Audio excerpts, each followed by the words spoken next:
వామపక్ష నేత P&T BSNL ఉద్యోగ సంఘాల నేత వెల్లెల చెరువు సాంబశివరావు సంస్మరణ సభ గుంటూరులో జరిగింది. కార్యక్రమానికి హాజరైన పలువురు ప్రజా సంఘాల నేతలు కార్మిక లోకానికి ఆయన చేసిన సేవల్ని స్మరించుకున్నారు. కార్మికులు ఉద్యోగ సంఘాల అభ్యున్నతి కోసం సాంబశివరావు ఎంతో కృషి చేశారని సహచరులు, కార్మిక, ప్రజా సంఘాల నేతలు కొనియాడారు. కుటుంబం కంటే కార్మిక, ఉద్యోగ సంఘాల పోరాటం కోసమే తన తండ్రి ఎక్కువ సమయం కేటాయించారని అన్నారు ఆయన కుమారుడు TV9 managing editor Rajinikanth. Sambasivarao గారి ప్రభావం మాకంటే కుటుంబం మీద కంటే మీ మీద ఎక్కువ పడిందని అనుకుంటున్నాను. ఎందుకంటే ఆయన కుటుంబం కంటే ఎక్కువ సమయం సమాజానికి ఏమనుకుంటే తన యూనియన్, తన సహచరులకి వాళ్ళకి ఎక్కువ ఇచ్చారు. ఆయన ఇంట్లో మేము చూడని రోజులు చాలా. మేము నిద్రలేచడానికి వెళ్ళిపోయాడు, మళ్ళీ ఆయన వచ్చేసరికి మేము ఉంటున్నాము. అలాంటి సందర్భాలు చాలా చూసాం. కొన్ని నెలల పాటు చూసిన సందర్భాలు కూడా. సో ఓవరాల్గా చూస్తే ఆయన మా మీద కంటే సమాజం మీద, యూనియన్ల మీద, సహచరుల మీద, వాళ్ళ మీద ఎక్కువ ప్రభావితం చూపించారు. ఆ తర్వాత నేను ఇక్కడ పనిచేస్తున్న కాలంలో హైదరాబాద్లో నాకు అవకాశాలు వచ్చిన సందర్భంలో నీ గుంటూరులో అంతా బాగున్నాను, ప్రశాంతంగా ఉన్నాను అన్నప్పుడు మరొక కీలకమైన నాకు గైడెన్స్ ఇచ్చారు. అదేంటి అంటే నువ్వు బయట ప్రపంచాన్ని చూడు, అప్పుడే నీకు చాలా విషయాలు తెలుస్తాయి. దాన్ని హైదరాబాద్ ఈరోజు ఇలా ఉన్నాను. అందరూ ఉన్నారు రజనీకాంత్ వాళ్ళ నాన్న సాంబశివరావు అంటాడు. నేనైతే అనుకుంటాను సాంబశివరావు కొడుకు రజనీకాంత్.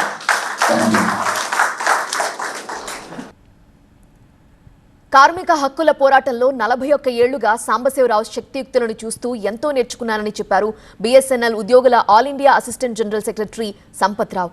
వచ్చే నెలలో హైదరాబాద్లో మీటింగ్ నిర్వహించాలనుకోగా సడన్ గా మన నుంచి ఆయన దూరం కావటం బాధాకరమన్నారు ఆయన. సాంబశివరావు గారికి నాకు 41 సంవత్సరాల అనుబంధం. ఏఐటియు క్లాస్ 3 అని పిఎంటీలో ఉండేది టెలికాంలో.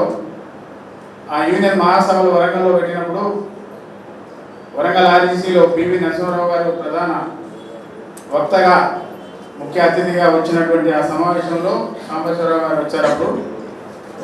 అప్పటి నుండి సాంబశివరావు గారి యొక్క శక్తి యుక్తులను గమనిస్తూ ఆయన పోరాట పటిమను కళ్ళారా చూసిన వాడిగా మనకు తెలిసింది. సాంబశివరావు ఒక ఉద్యమకారుడు, అనేక త్యాగాలు చేశారు, అనేక రకాలైనటువంటి పోరాటాలు చేశారు.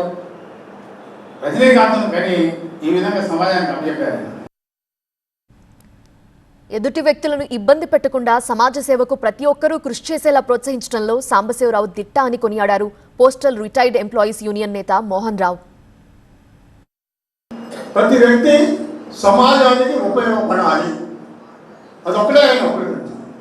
దానికోసం ఆయన చెవుల నెస వరకు పోరాడి మనందరి యోగక్షేమాల కోసం కార్మిక రంగానికి ఆయన సేవలు అందించారు.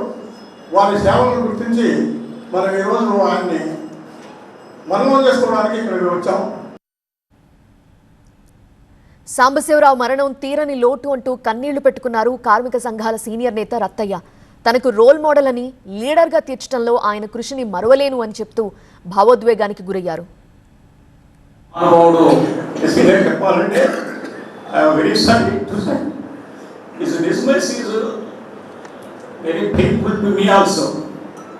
ఎందుకంటే ఆయనతో కలిసి నా గురుతుల్యులు, రోల్ మోడల్, వాళ్ళ ఫ్యామిలీ మెంబర్స్కి ఎట్లాగైతే ఆ స్థాయిలో కాకపోయినా నన్ను దగ్గరికి తీసి ఒక లీడర్గా తీర్చిదిద్దడంలో ఆయన కృషి నిజంగా నేను మరవలేదు. అట్లాంటి మహానుభావుడు సాంబశివరావు గారు లేకపోవడం is really very unhappy to me. కార్మిక పోరాటాల్లో సీనియర్ నేతగా ఎందరికో ఓనమాలు నేర్పిన వ్యక్తి సాంబశివరావు అంటూ కార్మిక సంఘాల నేత శివయ్య ప్రశంసించారు. ఆయన లేరనే మాట మనసుని కలిచివేస్తోంది అన్నారు. నాలాంటి ఎందరికో ట్రేడ్ యూనియన్ ఓనమాలు నేర్పినటువంటి గురువు ఈ సాంబశివరావు గారు.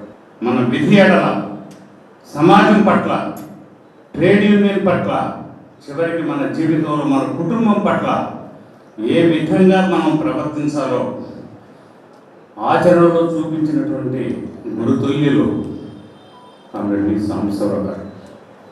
నిజమైన నాయకుడు ఎలా ఉండాలో ఆచరణాత్మకంగా చేసి చూపించినటువంటి గురుతుల్యులు ఆమె సాంబశివరావు గారు. అందుకే ఆయన లేదంటే ఎందుకో జీర్ణించుకోలేకపోతున్నారు.